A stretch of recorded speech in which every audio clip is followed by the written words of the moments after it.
जय मसीह की। शीघ्र ही आने वाला प्रभु यीशु मसीह के नाम से प्यार भरा नमस्कार। स्वागत है आप सबका इस कार्यक्रम में। आज की रोटी प्रार्थना करें। स्वर्गीय पिता, आपके पुत्र यीशु मसीह के नाम से हम आपके सन्मुख में आया है। प्रभु, आपका प्रेम है, आपके करुणा है, आज भी हम जीवित हैं। हम पर कृपा करें। हम मध्यस्थता के प्रार्थना करते हैं अपने देश के प्रति।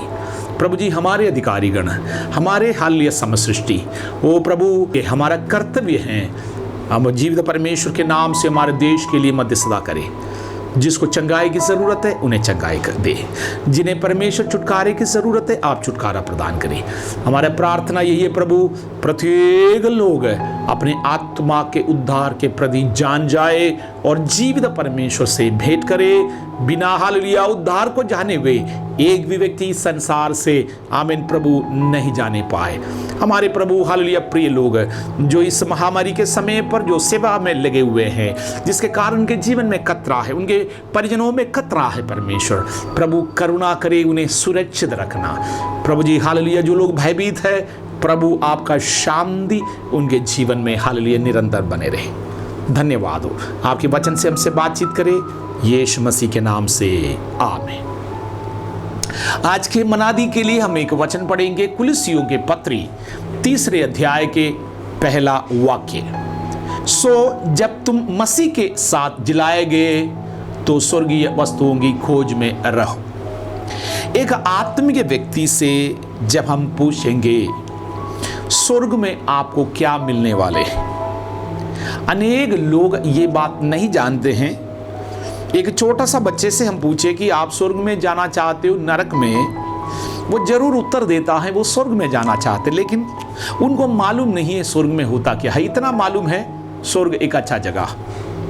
नास्तिकों को छोड़कर बाकी सभी मनुष्य एक अनंत काल के जीवन के विषय में, अर्थात इस संसार के जीवन के बाद एक और जन्म है। कई लोग एक से ज्यादा जन्म में विश्वास करते, लेकिन परमेश्वर के पवित्र वचन इस संसार में एक ही जीवन, हर एक मनुष्य को एक बार जन्म लेना, मृत्यु सहना और न्याय के होना जरूरी है। इस प्रकार वचन में लिखा है। इसका मतलब इस हमारे वास्तव में हमारा जीवन इस संसार में नहीं है, इस संसार के बाद हमारे मृत्यु के बाद का जीवन है वास्तव में जीवन। इसलिए वचन के अनुसार इस कुलुस्सियों 3 अध्याय के पहला वाक्य के अनुसार मैं ऐसे 7 बातें बताना चाहता हूँ स्वर्ग में हमारे लिए क्या क्या रखा है। उसमें प्रथम प्रभु यीशु मसीह के कहने के अनुसार यीशु मसीह अपने चेलों से कहा, तुम इसलिए आनंद हो, दुष्टात्मा तुम्हारे अधीन हो रहा है इसलिए नहीं, इसलिए आनंदित हो, तुम्हारा नाम जीवन के पुस्तक में लिखा है। नंबर 1, हमारा नाम जीवन के पुस्तक में लिखा है। जो प्रभु के लोग हैं स्वर्ग में आपके लिए सबसे पहला चीज़ ये। नंबर 2, स्वर्ग में हमारा नागरिकता है। हम यहाँ पर परदेशी है, मुसाफिर हैं। हमारा जीवन यहाँ समाप्त होगा, लेकिन हम स्वर्ग की नागरिक है। इस संसार में हो सकता है आपके साथ अन्याय होगा, हो सकता है आपको न्याय नहीं मिलेगा, जो आप सोचता है वो सब कुछ आपके लिए नहीं हो रहा हो, अनेकों मोह भंग आपके साथ है। लेकिन मेरे प्रियो, आप यहाँ के नागरिक नहीं हो। एक अनंत काल के जीवन आमीन आपको मिलेगा। आपका नागरिकता स्वर्ग में। स्वर्ग में आपके लिए एक पिता है, आपसे प्रेम करने वाला, आपको पाप से छुड़ाने के लिए अपना इकलौता पुत्र यीशु मसीह को आपके कारण भेजा हुआ एक पिता, सर्वज्ञानी, सर्वशक्तिमान, आमीन सर्वव्यापी परमेश्वर स्वर्ग में आपके लिए। यूहन्ना की सुसमाचार 14वें अध्याय में लिखा है, यीशु मसीह आपके लिए एक स्वर्ग में भवन तैयार कर रहा है। आपको स्वर्ग में एक वासस्थान है, आपका निवास स्थान प्रभु यीशु मसीह तैयार कर रहा है। इससे अधिक है, हमारा प्रभु यीशु मसीह के साथ आपको संगी वारिस बनाया है। स्वर्ग आपका अधिकार है। आप स्वर्ग में यीशु मसीह के साथ संगी वारिस बनने वाले हो।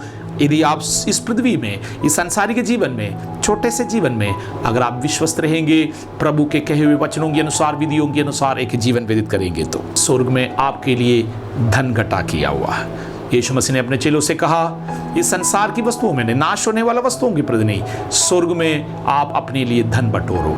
आपके धार्मिकता के कामों के कारण स्वर्ग में आपके लिए धन है।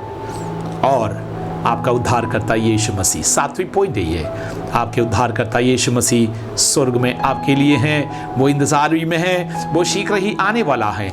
और भी अनेकों चीज स्वर्ग में आपके लिए, लेकिन मैं कम समय के अंदर ये 7 बातें कहा हूँ। यीशु मसीह आपके लिए स्वर्ग पिता के दाहिनी ओर बैठकर वाद विवाद करते हैं, आपके प्रत्येक पाप और अशुद्धि के विषय में पिता के हालेलुया सन्निधि में वो वकालत करते हैं। आनंदित और मगन हो जाओ आज के दिन। ये समझिएगा, इस पृथ्वी में चाहे आप गरीब होंगे, अनाथ होंगे, आपके सुधि लेने वाला कोई नहीं होंगे, लेकिन स्वर्ग में परमेश्वर आपके लिए सब कुछ प्रदान करने वाले।